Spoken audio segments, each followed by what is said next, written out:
कैसे हैं सब? उम्मीद है खैरियत से होंगे। मैं भी ठीक हूँ। और अभी है संडे की मॉर्निंग और सब नाश्ता कर चुके थे और अब मेरी थी टर्न। और ये बड़ी यमी सी लेफ़्ट ओवर कुछ पेस्ट्रीज़ मेरे हिस्से में आई थी, क्योंकि मुझे हो जाती है अक्सर देर इन लोगों के साथ, मतलब फ़ैमिली के साथ। तो बस नाश्ते से फ्री होके फिर जो काम होते हैं डेली रूटीन के वही चलते हैं। और यहाँ पे मैंने थोड़ा सा यहाँ पे ऐड किया है, ये मेरी बेटी को बहुत शौक़ है आर्ट का। और मैं जब भी इसको देखती हूँ तो मुझे अपना टाइम याद आता है कि जब मैं स्कूल में थी, जब हम सेकंड थर्ड ग्रेड में होते थे, तो वहाँ पे क्लास में हमारा एक अलग से पीरियड होता था ड्राइंग का। तो हम लोग सारी फ्रेंड्स मिलके और बड़ी अच्छी अच्छी ड्राइंग की चीज़ें बनाया करते थे आर्ट की, और बाकायदा कंपटीशन होता था कि कौन सबसे अच्छा बना के लाया है। तो मैं जब भी इसको देखती हूँ तो मुझे यही ख्याल आता है कि देखें कितनी सिमिलरिटी होती है बाज़ दफ़ा ना, बच्चे कोई ना कोई चीज़ पेरेंट्स से पिक ज़रूर कर लेते हैं। तो मेरी बेटी के अंदर भी ये चीज़ आई है, बेटे में तो नहीं है, वो सिर्फ मैसअप करता है, उसको शौक़ बहुत है कलर्स का, लेकिन जो नीटनेस इसके हाथ में है ना माशाल्लाह से, वो उसके हाथ में नहीं है। तो ये ख़ुद ही स्केच बना के जो भी इसके माइंड में होता है वो बनाती है।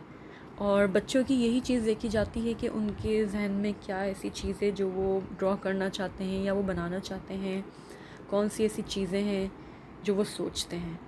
तो ये कलर्स से हमेशा से बहुत ज़्यादा अट्रैक्ट रहती है, बहुत ज़्यादा इसको कलर्स पसंद है। या पता नहीं, हो सकता है बहुत सारे बच्चे सिमिलर हों, क्योंकि मेरे आसपास तो अभी फैमिली में कोई ऐसा बच्चा नहीं है जिससे मैं कंपैरिजन कर सकूं। तो क्लास में भी जब भी इसकी आर्ट की चीज़ें आती हैं मैं ज़रूर संभाल के रखती हूँ। वो इतनी सारी हो गई हैं और मुझे समझ में नहीं आता कि वो अब रखें या उनका क्या करें। खैर, मेमोरी है बच्चों की, रखनी भी ज़रूरी होती है। मैं सोचती हूँ कि जब ये बड़े होंगे तो फिर मैं इनको दिखाऊंगी कि इनका ये आर्ट का था और ये सारी चीज़ें थी। और अभी यहाँ मैं आ गई थी कुछ ग्रॉसरी पिक करने के लिए, और ये बच्चा पार्टी मेरे साथ आ गई थी। तो मेरा तो सामान एक तरफ, इनका सामान ज़्यादा लिया जा रहा था। और फिर यही होता है जब बच्चों को आप लेके आते हैं तो बहुत सारी चीज़ें रह जाती हैं, उनको अपनी चीज़ें इतनी याद आ रही होती हैं, उनको एक एक जगह याद है इस स्टोर का कि ये चीज़ यहाँ रखी है, मामा ये चीज़ दिलाए, मामा वो चीज़ दिलाए, ये वाले कुकीज़, ये पॉपकॉर्न। तो बस इन्हीं के चक्कर में जो ना मैं इधर उधर फिर रही थी और इन्हीं की चीज़ें सारी मैं इन्हीं की चीज़ें पिक करके ले आई। मेरी तो बहुत सारी चीज़ें रह गई। अब फिर मेरा जो है दोबारा चक्कर लगा, क्योंकि मुझे कुछ ज़रूरी चीज़ें चाहिए थी, वो मैं ले ही नहीं सकी। वैसे अच्छा है कि बच्चों को थोड़ा लेके जाना चाहिए ताकि उनको आइडिया हो कि किस तरह ग्रॉसरी की जाती है, किस तरह चीज़ें पिक करी जाती हैं। बच्चे पेरेंट्स से ही सीखते हैं। तो मैं अभी तो फ़िलहाल में बहुत कम कर दिया है जब से ये कोरोना का चला हुआ है सीन, बट वैसे मैं इन लोगों को ज़रूर अपने साथ लेके जाती हूँ और एक छोटी सी लिस्ट में दे देती हूँ। जो बड़ी बड़ी चीज़ें होती हैं ना वो इनसे मैं पिक करवाती हूँ, लाइक मिल्क हो गया या ब्रेड हो गई या इस तरह की चीज़ें, और ये टिक मार्क करते रहते हैं। और ये जब भी मैं इस शेल्फ़ में आती हूँ हमेशा मुझे खाली मिलती है। यहाँ पर सारी डिसइंफेक्टेड चीज़ें होती हैं, लेकिन वो आजकल बिल्कुल आउट ऑफ स्टॉक हैं। तो मैं यहाँ पे ज़रूर चेक करती हूँ कि यह सामान रखा है या नहीं, हमेशा ही मुझे नहीं मिलता।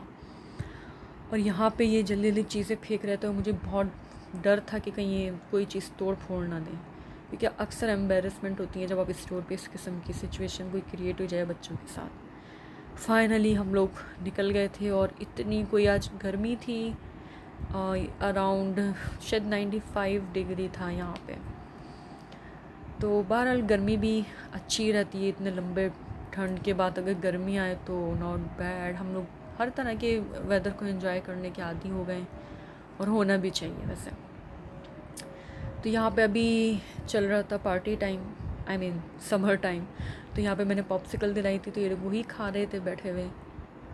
और मैंने कहा चलो अच्छा है थोड़ा सा बाहर, लेकिन धूप बहुत तेज़ थी, स्किन बर्न हो रही थी। और ज़रा यहाँ पे आप मेरे शश के चेक करें, जब मैं यहाँ पे हमारे बिल्डिंग में जिस रहते हैं हम लोग, यहाँ पे स्विमिंग पूल है, और जब भी मैं इस पानी को देखती हूँ तो मेरा बड़ा दिल चाहता है कि मैं स्विमिंग करूँ, लेकिन मुझे स्विमिंग नहीं आती। तो मैंने सोचा कि चलो कोई बात नहीं, खाली पैर ही डिप करके बैठ जाते हैं। और इतना ठंडा, इतना ज़बरदस्त टेम्परेचर का कोई पानी था कि बस मज़ा आया।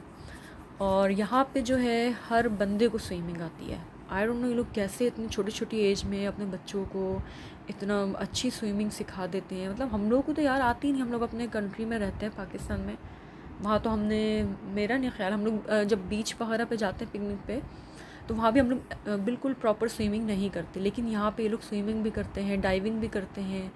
और अगर स्विमिंग पूल नज़र आ जाए तो उसमें तो फिर ज़बरदस्त किस्म की स्विमिंग होती है। और वैसे मेरे बच्चों को भी काफ़ी शौक़ हो गया है और फाइनली ये लोग थे स्विमिंग पूल में।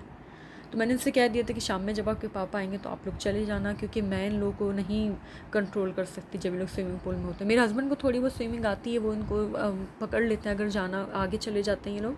तो यहाँ पे लिमिट्स हैं 5 फीट और 4 फीट में, बस ये लोग इनको अलाउ है विदाउट लाइफ जैकेट। तो बस अभी यहाँ पे हो रहा था फ़न, और गर्मी की वजह से बिल्कुल कुछ करने का दिल नहीं चाह रहा था, तो आज मैंने कुकिंग भी नहीं की थी। तो मेरे हस्बैंड ने कहा कि चलो हम बाहर चले जाएंगे। यहाँ पे एक बहुत फेमस जगह है और पिज़्ज़ा की एक शॉप है, हलाल पिज़्ज़ा है। तो मैंने वैसे आज कुछ बनाया नहीं था, इसी वजह से हम बाहर जा रहे थे। गर्मी में ना कुछ बनाने का दिल चाहता और ना ही किचन में जाने का, तो इसीलिए हम लोग बस बाहर निकल गए थे। और ये था डाउनटाउन LA। डाउनटाउन बहुत खूबसूरत लगता है, ये रात के टाइम सारी लाइट्स ऑन होती हैं। अभी तो खैर इतना अच्छा व्यू नहीं आ रहा था, लेकिन देखने में ये बहुत खूबसूरत लगता है, लाइटिंग है सारी। तो हम लोग बस अभी वहीं पिज़्ज़ा खाने ही जा रहे थे। तो रास्ते में बस थोड़ा सा मैंने कहा मैं थोड़ा सा क्लिप बनाती हूँ। और यहाँ पे मैं बता रही थी कि एक हलाल पिज़्ज़ा है, और LA में जो रहता है उनको ज़रूर पता होगा, बिग एल पिज़्ज़ा के नाम से है। तो हम लोग अक्सर यहाँ पे 2 हफ्ते 3 हफ्ते के बाद ज़रूर जाते हैं। तो हमने तकरीबन सारे फ्लेवर इनके खा लिए हैं और सभी बहुत ज़बरदस्त हैं। तो समटाइम्स होता है कि आप नहीं पकाने का दिल चाह रहा होता, तो बस बाहर से हमारे पास इतनी चॉइसेस वैसे है भी नहीं। यहाँ US में इतना हलाल खाना, यहाँ पे कैलिफोर्निया में इतने हलाल रेस्टोरेंट अच्छे नहीं हैं, और जो हैं बस वो गुजारे लायक ही हैं। तो बस ये पिज़्ज़ा शॉप जो है मेरी फ़ेवरेट है, और बच्चे तो बिल्कुल ही बहुत ही शौक़ से खाते हैं। तो हम लोग यहाँ पे पहुँच चुके थे अपनी डेस्टिनेशन पे, और ये नाम है इसका बिग एल्स पिज़्ज़ेरिया। और LA में जो रहते हैं वो तो ज़रूर इसके जानते होंगे, क्योंकि हम लोग एक दूसरे को हलाल रेस्टोरेंट का बताते ज़रूर हैं जो हमारे मिलने वाले आसपास होते हैं। और यहाँ पे अभी हम ऑर्डर घर पे ही हमने दे दिया था फ़ोन पे, और यहाँ पे हम वेट कर रहे थे अपने ऑर्डर पिकअप का। तो मेरे हस्बैंड चले गए थे, और ये मैंने सोचा कि चलो वेट कर रहे हैं तो थोड़ा सी वीडियो ही बना लें। तो यहाँ पे मेरे हस्बैंड आ चुके थे पिज़्ज़ा लेके। एक हमने चीज़ पिज़्ज़ा, और एक इनका ये लोग ऑप्शन देते हैं कि आप हाफ़ एंड हाफ़ करवा सकते हो, तो हमने वही बनवाया था। एक था चिकन टिक्का पिज़्ज़ा और एक था बारबेक्यू चिकन। तो ये दोनों ही बहुत यमी थे, बहुत मज़े के थे। वाकई हमें बहुत मज़ा आया बाहर बैठ के। डाइनिंग क्योंकि आजकल बंद है, तो हम लोगों ने अपनी चेयर्स निकाल के गाड़ी के पास ही बैठ के वहीं खा लिया था, क्योंकि पिज़्ज़ा गर्म ही अच्छा लगता है, घर ला के इतना मज़ेदार नहीं रहता। तो बस यहाँ पे हम अपने कर रहे थे पिज़्ज़ा एंजॉय। यहाँ पे मेरा ब्लॉग होता है एंड। अपना ख्याल रखिएगा। मैं मिलूँगी आपसे नेक्स्ट व्लॉग में। जब तक के लिए अल्लाह हाफ़िज़।